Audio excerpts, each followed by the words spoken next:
Muhammadur Rasulullah,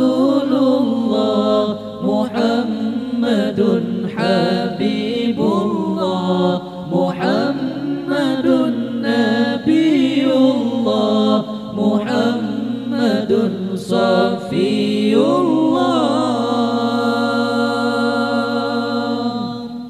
Huwa aminun ma'munun, hamidun mahmudun, syahidun masyhudun, nasirun mansurun.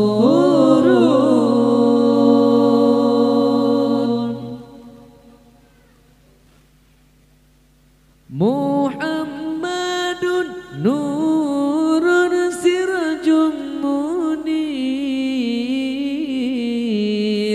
Muhammadun basyirun munzirun nadhir, Muhammadun waliyun qawiyun amin, Muhammadun hafiyun afun karim, Muhammadun Mustafa, Muhammadun Mujtaba, Muhammadun Muntaqa, Muhammad Hadil Huda, Muhammadun Mustafa, Muhammadun Mujtaba, Muhammadun Muntaqa, Muhammad Hadil Huda.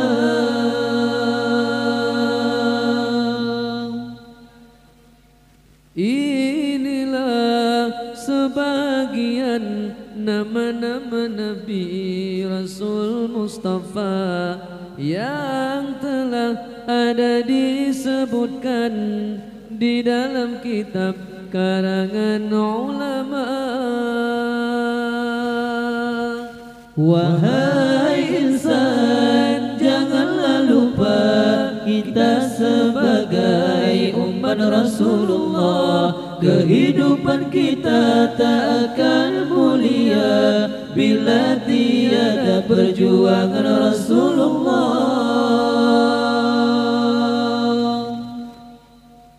Siapa yang banyak bersalawat,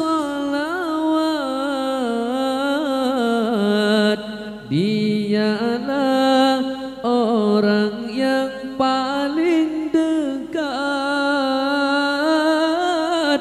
bersama Rasulullah di akhirat,